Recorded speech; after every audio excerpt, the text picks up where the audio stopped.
determination of rate constant for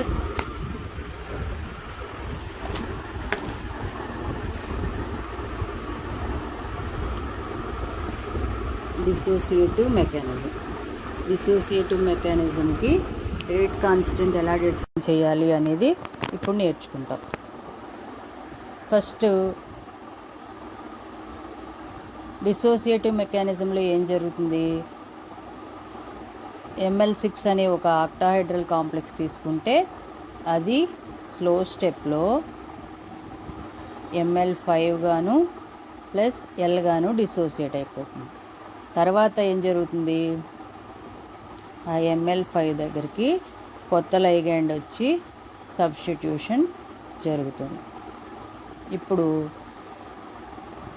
rate of the reaction రాయాలనుకోండి.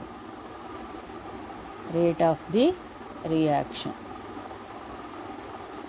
రాయాలంటే ఎలా రాస్తాం, formation of product DML5L' change in the concentration of product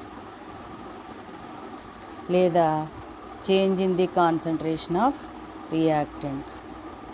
ఇక్కడ ఈ product form అవుతున్నప్పుడు reactants ఎవరెవరు, ML5L' కదా, కాబట్టి ఆ reactants decrease in the concentration of reactants ML5L'/dt. అంటే రేట్ ఆఫ్ ది రియాక్షన్ రాయాలి అంటే increase in the concentration of product or decrease in the concentration of reactants రాయాలి. ఇది రేట్ ఆఫ్ ది రియాక్షన్. ఇప్పుడు ఈ రేట్ ఆఫ్ ది రియాక్షన్ బట్టి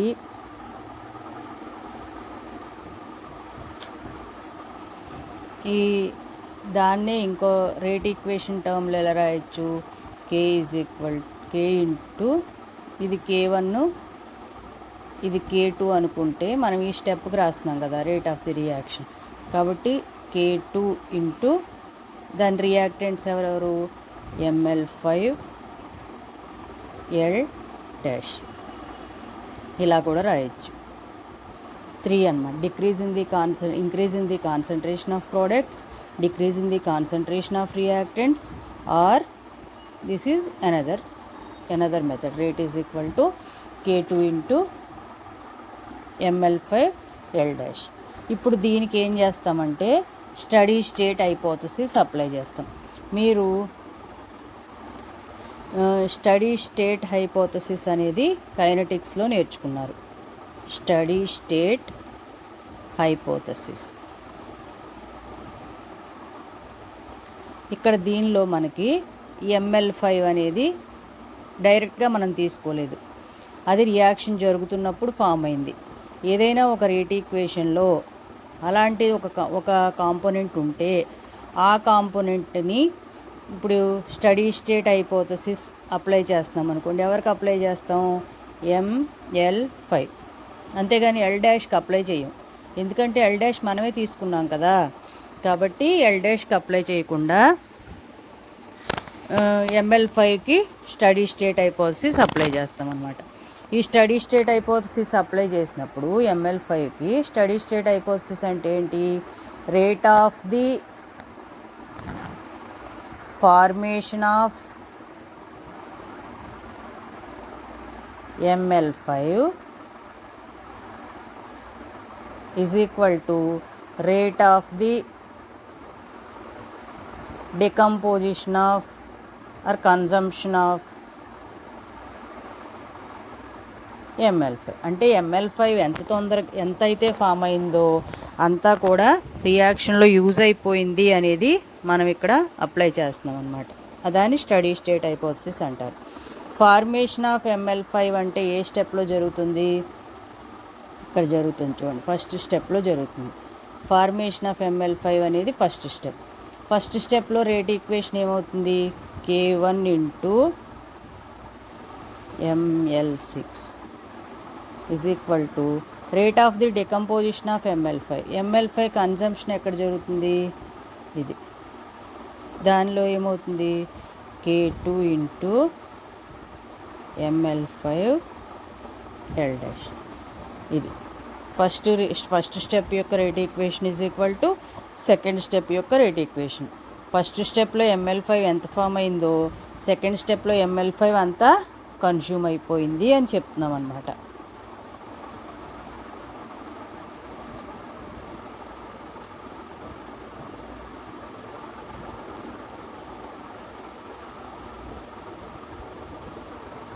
అంతేకాకుండా ఇక్కడ ఇంకొక ఎగ్జాంప్షన్ ఏం చేసుకున్నారు,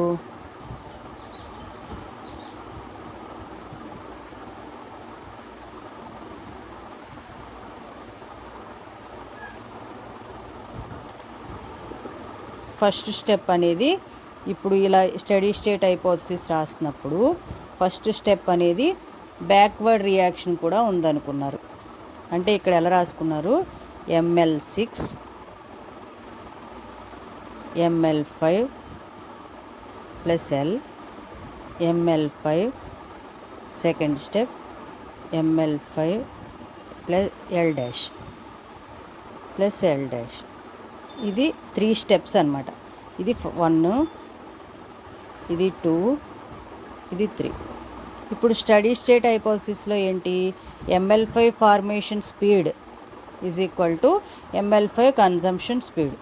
ML5 ఫార్మేషన్ ఏ స్టెప్లో జరిగింది, ఫస్ట్ స్టెప్లో. కాబట్టి K1 into ML6 ML5 formation జరిగింది.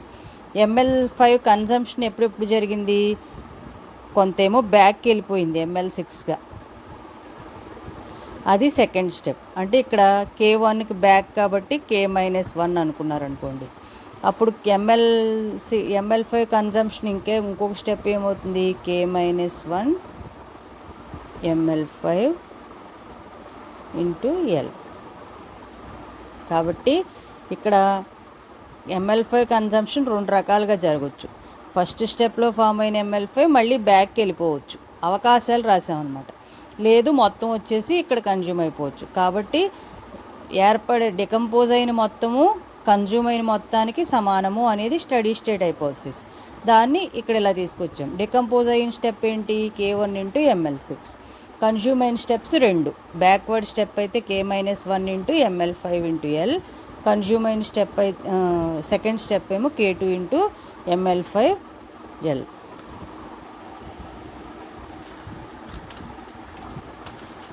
ఇప్పుడు దీనిలో నుంచి ఈ రెండిట్లో నుంచి ML5ని కామన్ తీయండి. ML5ని కామన్ తీస్తే మీకేమొస్తుంది, K2 into L dash plus K-1 into L వస్తుంది.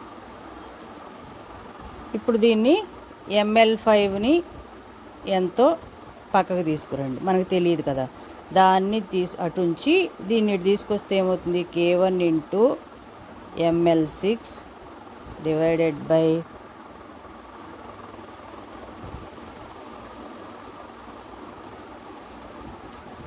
K2 into L dash plus K-1 into L. ఇది ML5 యొక్క వాల్యూ. ఇది ఈక్వేషన్ నెంబర్ 2 అనుకోండి. ఇక్కడ మనకి ఇది rate is equal to K2 into ML5 L dash ఉంది కదా, దీని ఈక్వేషన్ నెంబర్ 1 అనుకోండి. ఇప్పుడు సబ్స్టిట్యూట్ 2 వాల్యూ ఇన్ 1.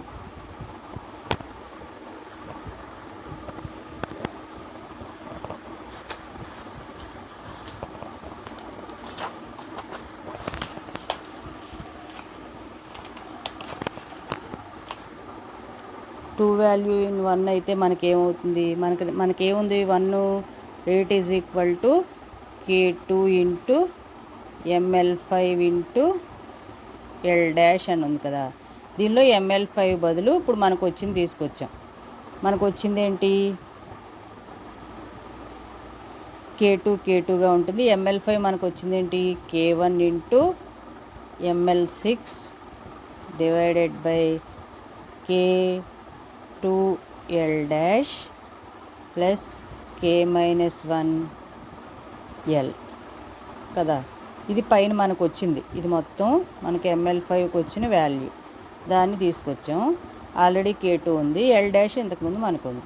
కాబట్టి ఓవరాల్గా డిసోసియేటివ్ మెకానిజంకి రేట్ ఈక్వేషన్ ఏమవుతుంది? Rate is equal to K1 into K2 into ml6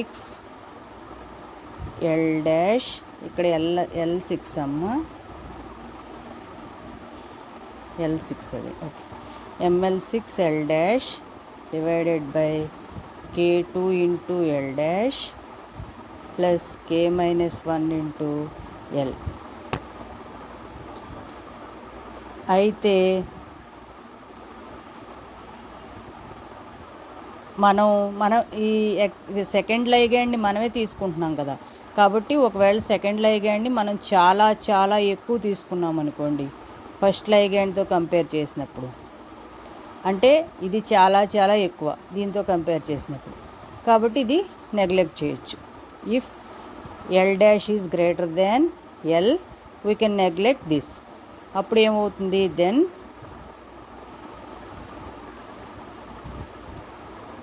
rate is equal to K1 K2 ml6 L' divided by K2 into L' అవుతుంది.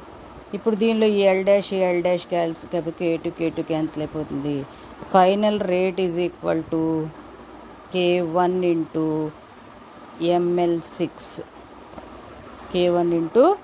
ml6 వస్తుంది.